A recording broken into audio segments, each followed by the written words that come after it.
Hello, and again, welcome to Bit Depth. I'm Santiago Ramones.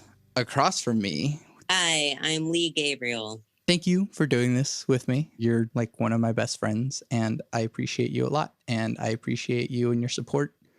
And I always love supporting you too. And as we know, being musicians, it's quite a struggle trying to promote the things. So thanks for being a part of my marketing scheme.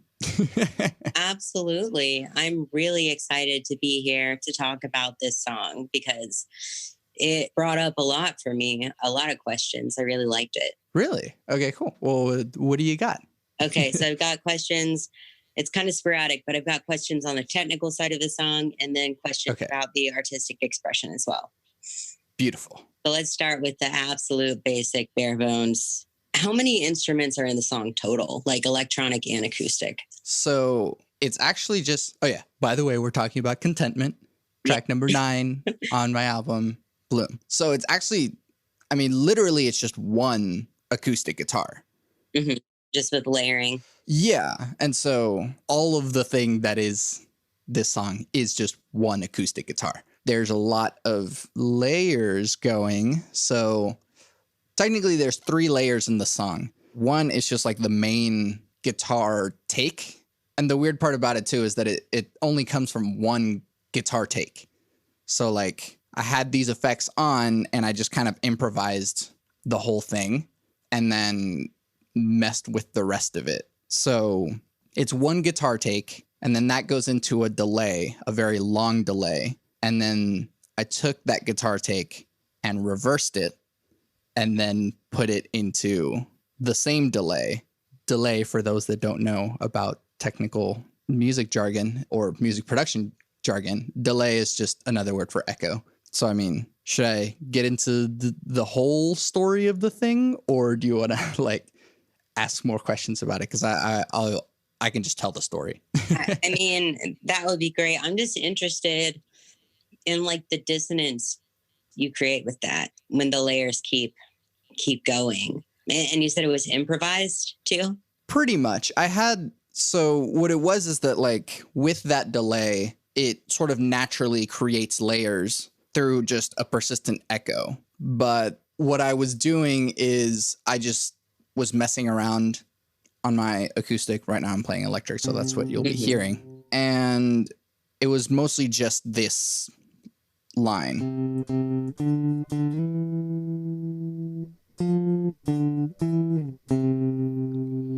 And then as I was messing with that line, I kind of found this other one.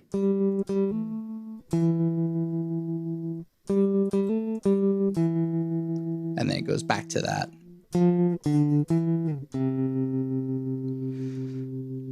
So it's all in C and it's all diatonic, meaning there's no funky notes in there. There's no accidentals. And so it's really pretty and it's in C. So it's super simple. Mm-hmm. But I think what I was trying to do with the melody is make it very consonant, but very, I don't know, thoughtful is kind of what I feel with it. That's just a scale up and then going down in thirds. So step and then leaps. And then with that second sort of line is step then leap, if you want to. I don't think I've ever really analyzed the song this deeply, but yeah. And I think that's kind of the first, the 2 main ideas that kind of came out. Right. And so the big sort of portion of what makes this important is the delay. And I mean, there is a little bit of the, like, you can hear the tremolo in the guitar. The wah, wah, wah, wah, wah, wah, wah. Right. It's just turning the volume up and down slightly. But the other big part of the song is the delay. And normally delays are like usually pretty quick. So it might just be like bop, bop, bop, bop, bop. But with this one, it's really late.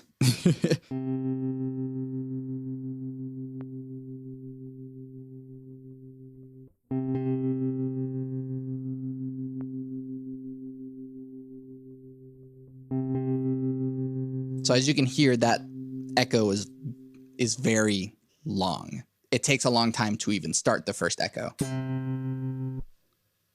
Wait for it. There it is. And then the other part is that it keeps going for a long time. A lot of times the echoes might die out really quickly, but this one is staying there for a long time. And so what it does is that it allows me to just keep stacking things on top of it. I'm essentially creating a loop. And so I can move around with that effect, and then it can create even more sounds.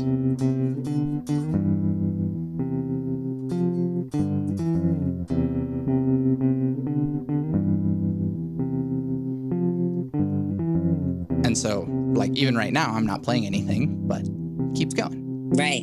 And so that's the fun part about it, is that all I really had to do to begin with is just kind of play it once. And so you can hear this main take. And what I kind of wanted over time is for it to get kind of more, not so much frantic, but more emotional. And so you kind of start with this somber melody, but then over time, it's brighter to me. Yeah. Interesting. And then it gets super, like, kind of faster and more emotional. Yeah, for me, it was less of a buildup and more just like the middle of the song kind of exploded. I don't know if I'm remembering it correctly, but I wouldn't even classify the beginning as somber. It's just the more that got added to it, the brighter it got.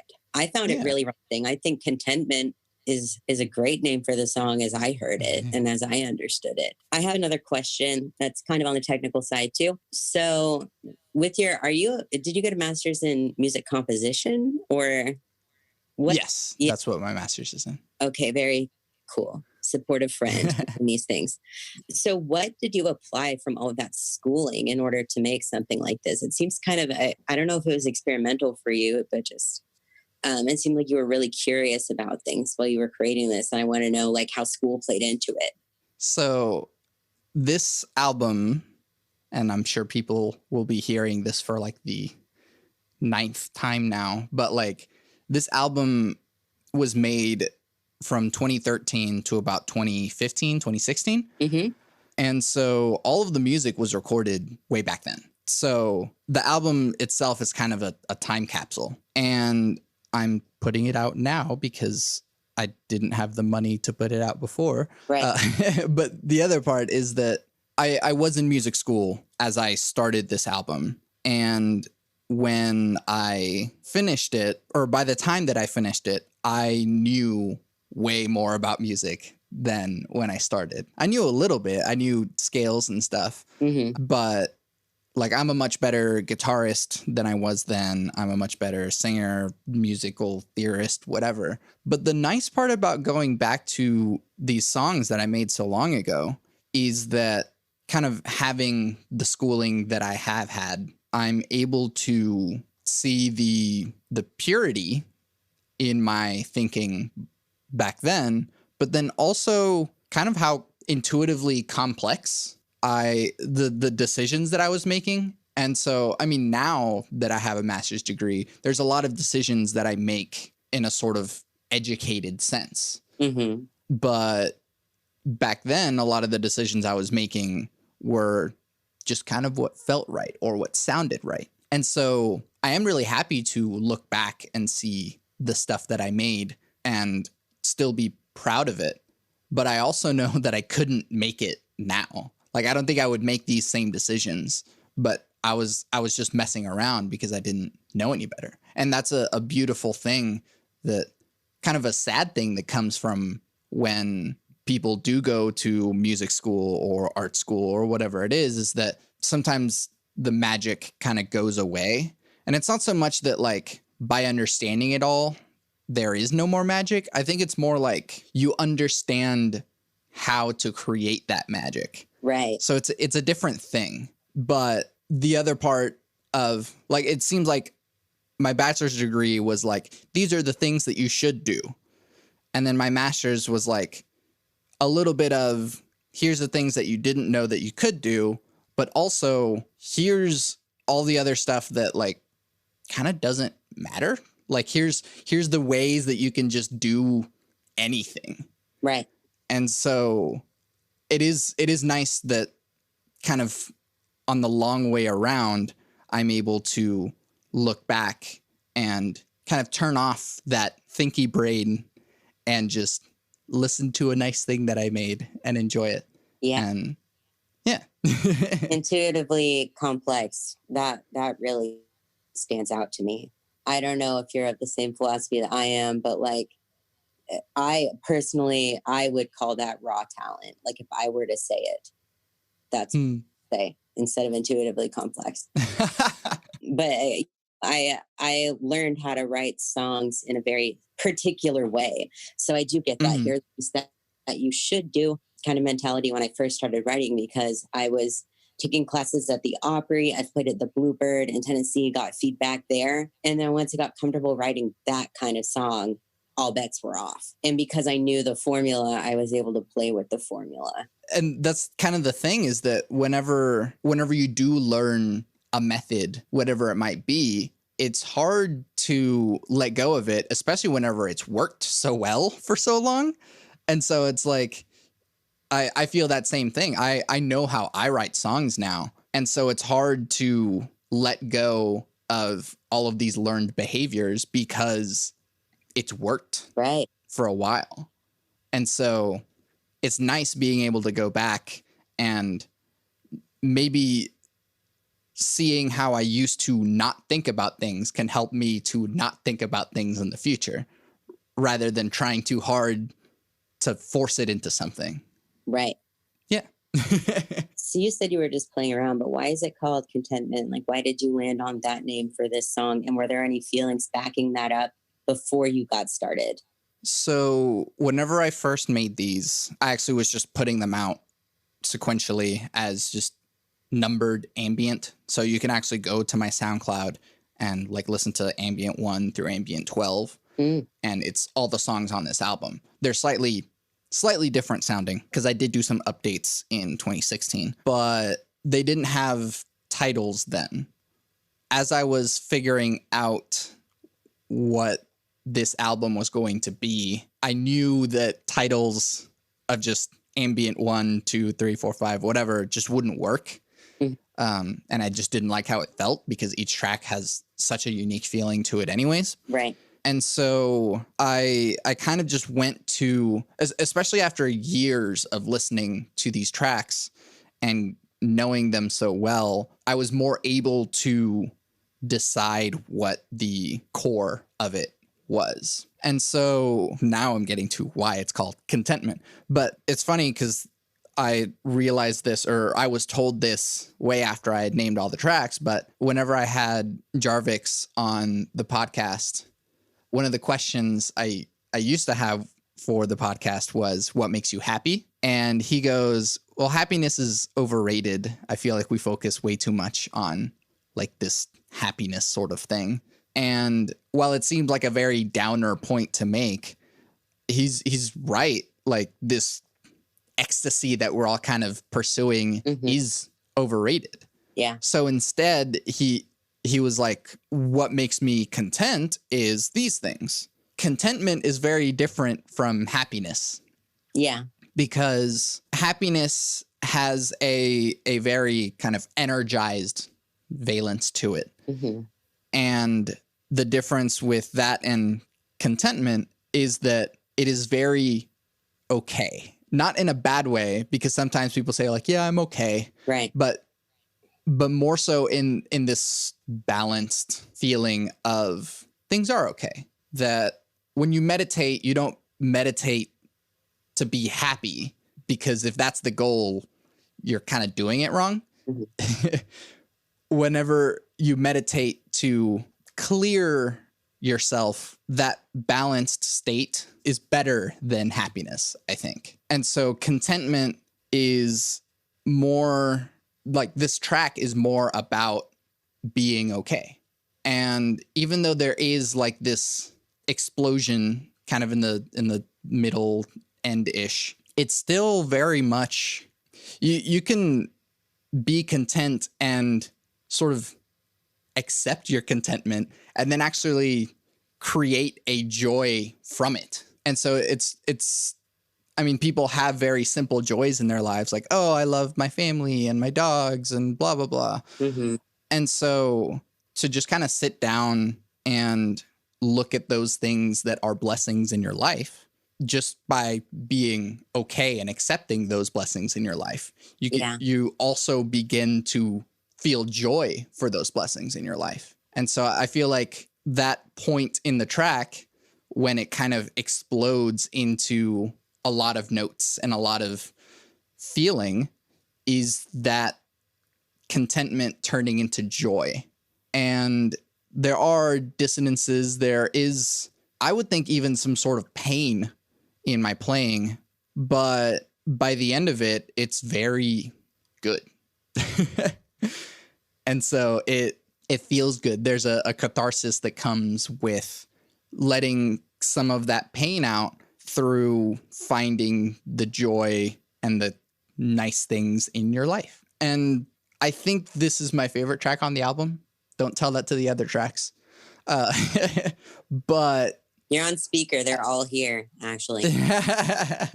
But this one is just so raw and so pure that I kind of talked about this with Glimmer, or I will talk about it because future past tense.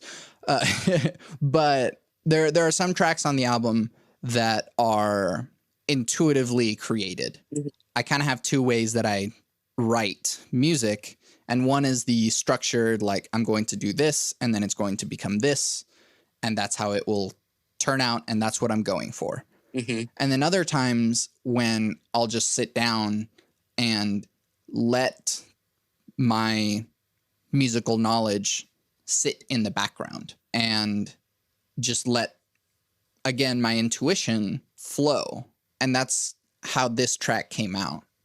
I had an effect that I liked how it sounded, and I just played some stuff on guitar, and it made me content, and it also made me happy. It made me joyous. Right.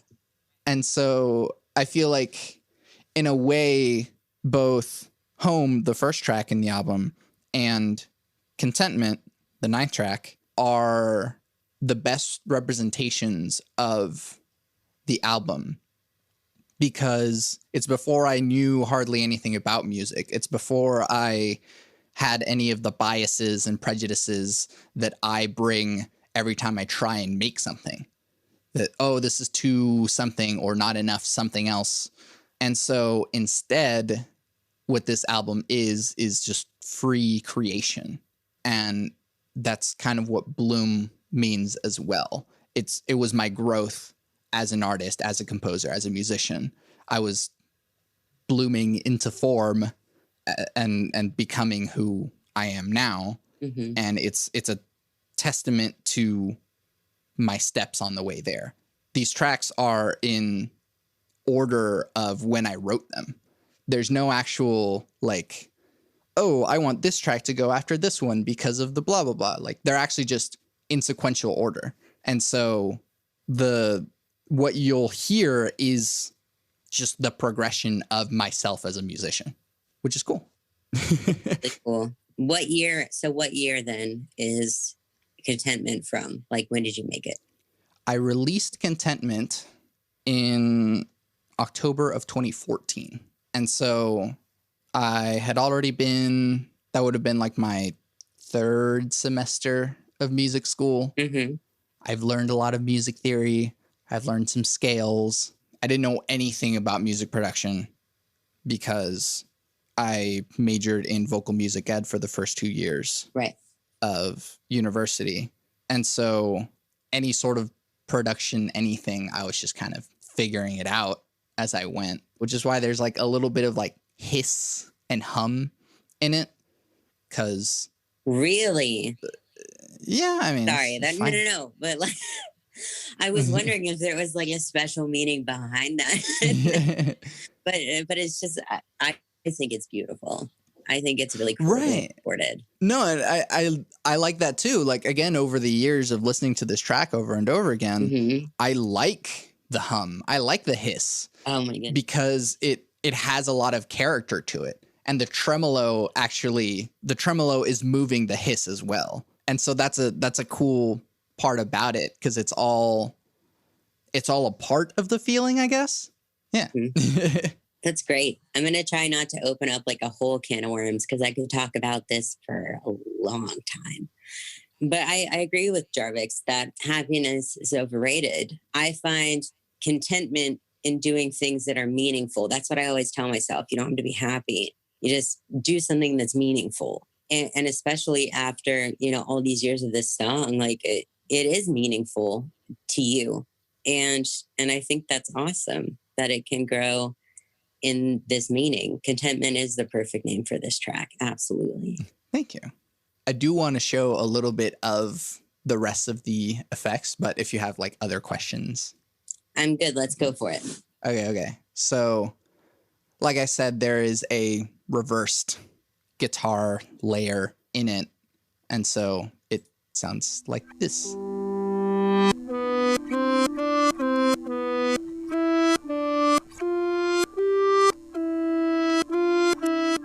The funny part about kind of going back and reverse analyzing my stuff is that I can sort of ascribe new artistic meaning to things. Yeah.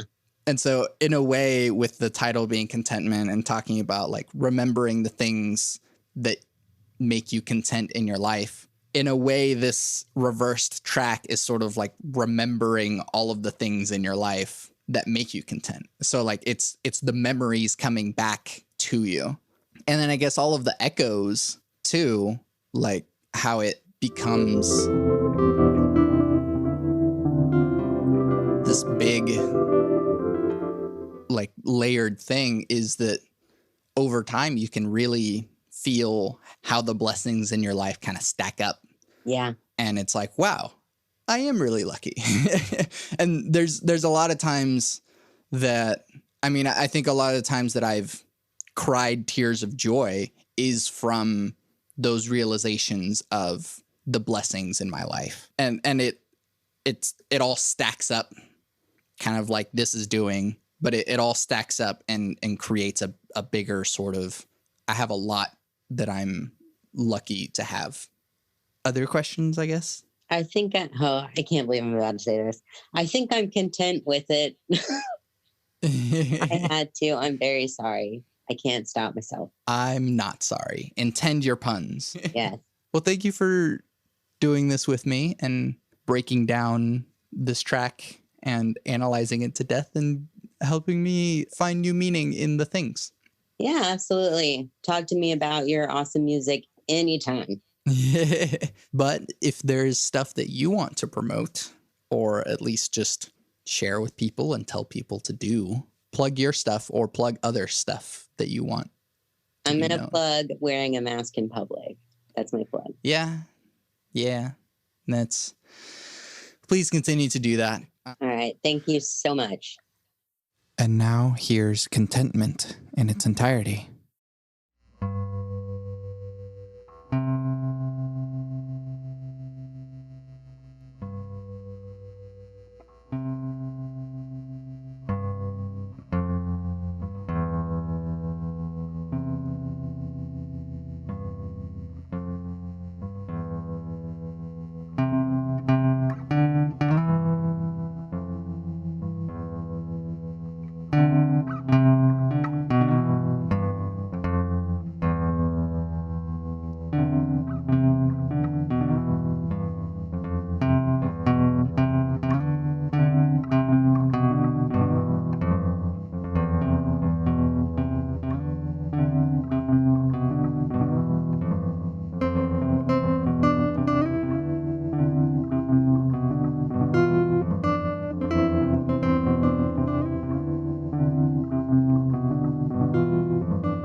You can find everything that I do on my website, santiagoramones.com.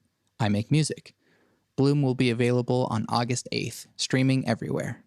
Put it on in the background, put it on your workout playlist, show it to your friends so you can all enjoy it together.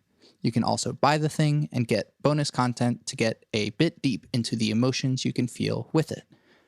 I also make music with Power Cycle, an experimental electronic trio. Our first completely improvised album, Too Many Damn Cables, is streaming everywhere. More to come from Power Cycle in the future. To support this podcast, leave reviews, comments, tell your friends about it, and buy my music, because by supporting me, you're supporting the podcast. I always end the podcast with my 3 things. They shape my life philosophy. Those 3 things are: love never fails, it's going to be okay, I might be wrong.